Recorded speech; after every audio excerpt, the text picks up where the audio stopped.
This week on Case Studies with the Biz Doc, it's Ducati. I'm going to take you through some history, the racing legacy, where the brand is today and where I think they're going. This week.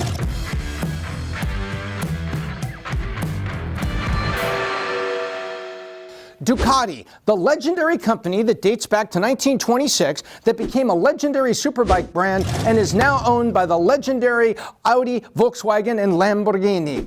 Let's take a look at the history. Let's look at the racing impact. Ducati was originally founded in 1926, and it wasn't even a motorcycle company or even an electric bicycle company back in the day or even a scooter company. It was actually an electronic company that was founded by this guy and his three sons, Antonio Cavalieri Ducati, and his sons, Adriano, Marcello, and this gentleman, Bruno Cavalieri Ducati. And they founded the Società Scientifica Radio Brevetti Ducati in Bologna to produce these things: vacuum tubes and condensers and electronics.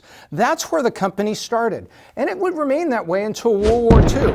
Very interesting thing happened in World War II. Ducati was known as an electronics manufacturer, and anything that was industrial that could be beneficial to the military was seen as a target. And in 1944, the Allies, which was Britain, France, and the United States, with Germany and Italy on the Axis side.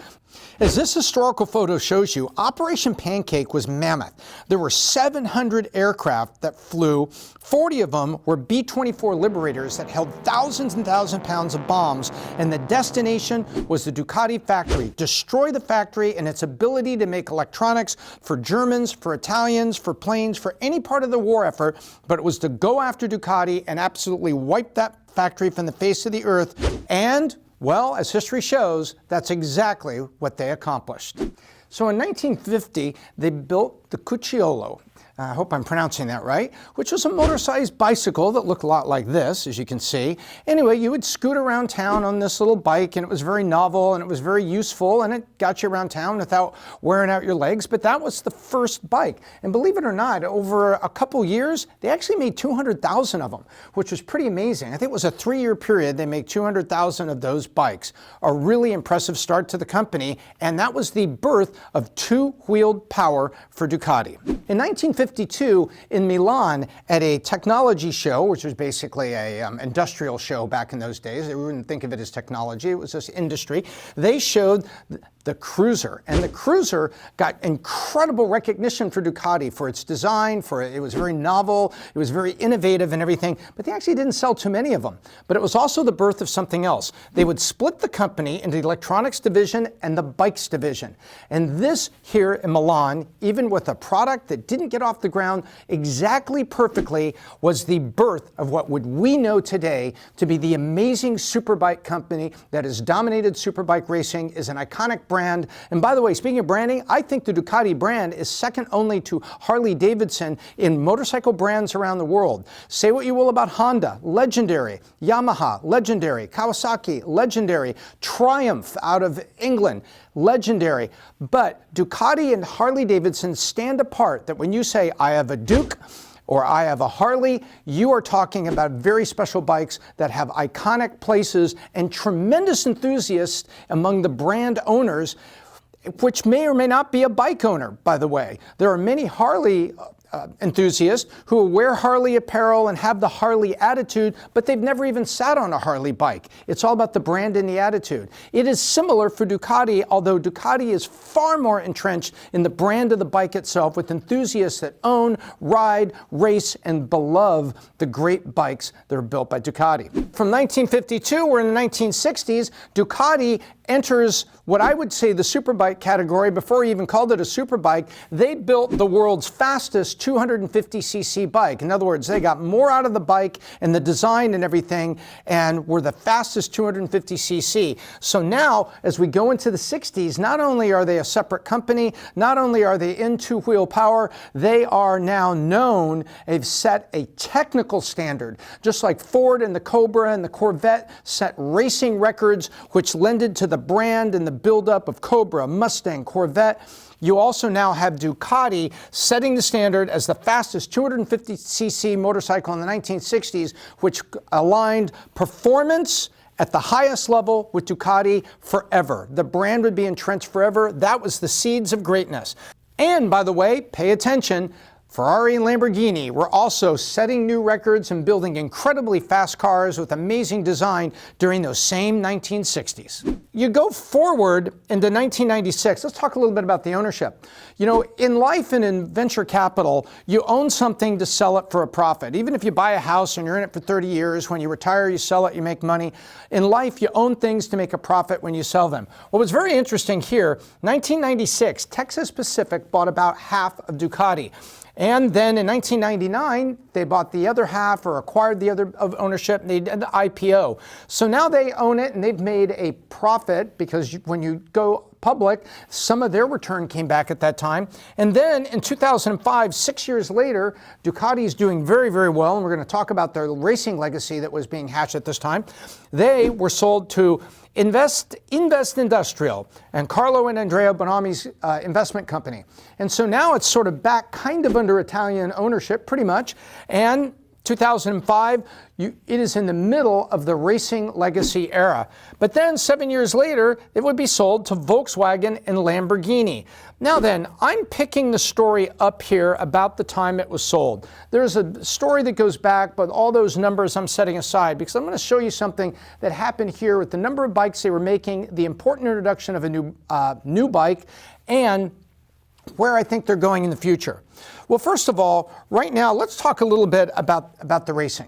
From 1990 to 2007, they were dominant in World Superbike. As a matter of fact, in the Australian Superbike competition, they were practically unbeatable. Isn't that right, Paul? That's right, Tom. I think from 1990 to 2008, I think they only didn't win, let me get this right, I think it was 93, 97, 2000, 2002, 05, and 07. Those years they didn't win the championship. All the rest of the years they won the championship. It was Troy Bayliss. Troy Bayliss won 3, Carl Fogarty won 4, Doug Poland won 2, but it was an amazing success they had in Superbikes, particularly in the Australia Superbike series. So stepping back, look at the racing history a little bit.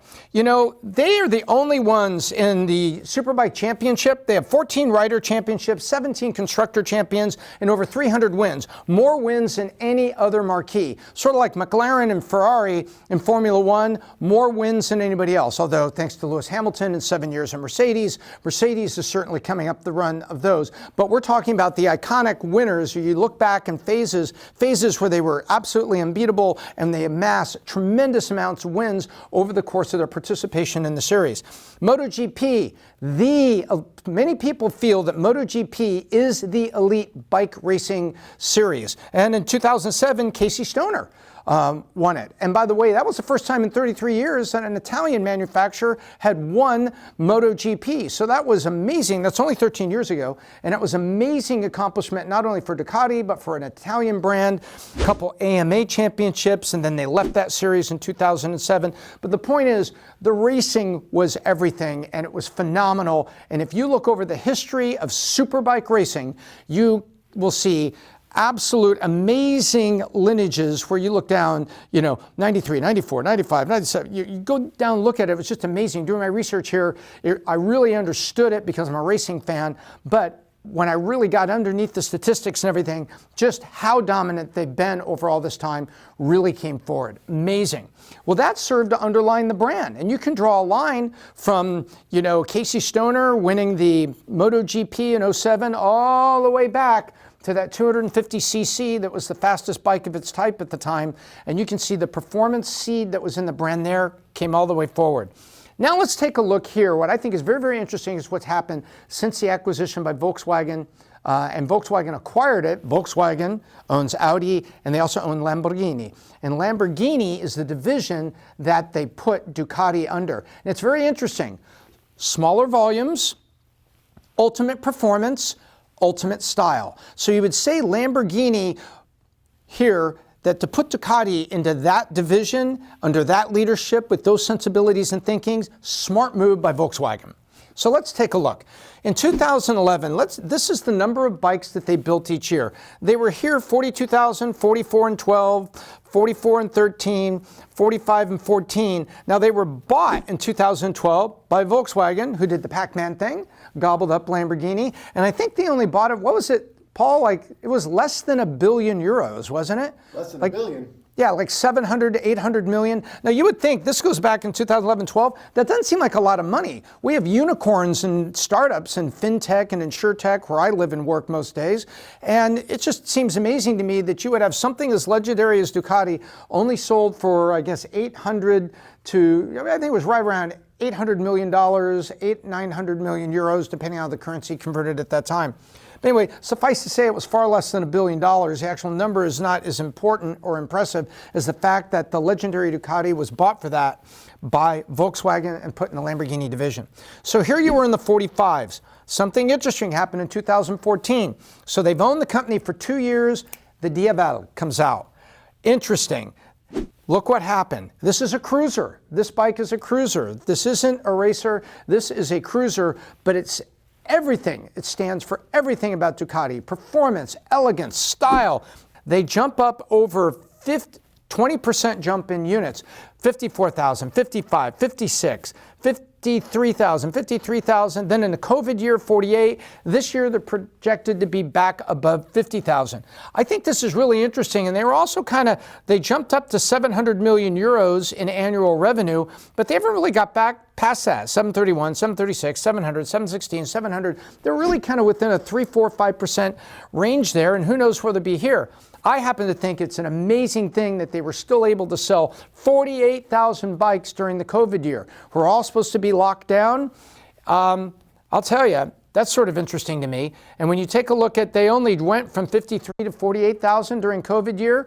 But wait, Paul, let me think about this. Is it usually just you on the bike? Just one person. Just one person. So that's like automatic social distancing for transportation. And because Ducatis are so fast, you definitely have 6 feet of separation from other people. You got a quarter mile of separation. So I did think that is a testimony to what they did in 2020 during the COVID year. I just think that is amazing. And when you think about that they moved up 20% and we're here, and they've only lost a little bit of their volume for 2020, and they're coming back again. There is one word for that. It is damn. That is a well-executed company that was able to keep over 700 million euros in revenue, just over, and stay almost at 50,000 bikes built and sold. Phenomenal accomplishment. So now we sitting are today, and where are they going? Well, there's the big four, and then the other three in the model line, the Monster, which has been historic and legendary for the company, the Multistrada, means multi-street, the Diavel, and then the 3S's, the Super Sport, the Street Fighter, and the Scrambler, really makes up, 90% or so of the model line. There's a couple others that are in there as well. But what I think is really interesting is what we're starting to see here. We just saw now, this year, the introduction of limited edition bikes, like the Diavel Lamborghini. They're bringing the two things together. So you say they've owned them for about 10 years, and now they're bringing things together because I bet you that Volkswagen, Audi, Lamborghini, they want to see these numbers go up. You can see what happened when they put their mind to it, and the Diavel came out and happened there. Now they've got the Diavel Lamborghini, which, by the way, a certain guy that runs Valuetainment, what was his name again? What's his name? The guy that founded Valuetainment? Patrick Bet-David. He is out there trying to buy a Diavel Lamborghini. And you know what? I bet he's going to find one because Patrick has a lot of influence and there's a lot of people around the world. I bet you're going to find one, maybe two. So you have this point here where now they're putting the brand Lamborghini with it, doing some limited edition. So it appears that they're getting ready to juice it and move forward. So I have some observations, kind of lessons and observations I want to get to. We'll turn around the right way here, and which I think is interesting. The one lesson that I think I learned from this is the iconic brands seldom die. They may be left for dead, but they seldom die. Let's think back a little bit about like the Corvettes of the late 1970s. They really weren't Corvettes. They were Corvettes in brand, but the performance wasn't there. They hadn't really been innovative. But look at the Corvettes today. It's a resurgent brand. Look at Ford with the Mustang. The Mustang had a time during the 80s, the Mustang II, they called it. Oh my gosh, it was horrible. It had lost its panache, it had lost everything about it, but it came back up, and now look at the Mustangs. Shelby branding, Mach 1 branding, amazing performance out of a car, under $50,000 that's got performance of a Ferrari at $200,000. really amazing things happening. Dodge has brought back muscle cars. So some of the iconic brands in automotive and motorcycle history, they don't really die. They can be left on the shelf, but when they have authentic history of performance, they can be revitalized. And I think that's what's happened here, which is my second point. The product must be there. If you are lucky enough to work for a company building iconic branded products, you have to deliver on the product. Whether it's innovation, whether it's fashion, being edgy, whatever it is, you got to deliver. The product has to be there. You can't just assume by putting the label on it, like Levi's jeans, just put the label on it and you don't really move off the 501s. I remember growing up, I saw where 501s were.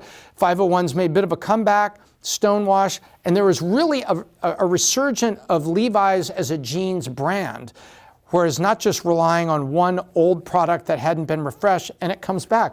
The product's got to be there, and guess what? Lamborghini, the product was there. When Lamborghini, Volkswagen made the purchase, boom, DFL comes out, adding to it, limited edition DFL Lamborghini bike coming together here. The product, the investment in the product and its innovation. Going back to what I was talking about, Corvette, Mustang, look at all that right now, especially the Corvette right now. Pound for pound, the Corvette gives you more performance, and I could argue better performance than Lambos or Ferraris for the most part, but take a look at what the price is. But look at the style, look at the innovation. That's not just a big engine in a car going fast, that is a great car, the modern Corvette Stingray. So the product has to be there, and when you put it back there, everything comes back together. Which brings my next point. You got to respect the fans. If you have a great brand that you've put together, you got to respect the buyers. You disrespect the buyers when you put a branded logo on something that doesn't represent the heart and the soul and the power and the authenticity and the value of the brand. You got to respect the customer. And lastly, they are coming for you.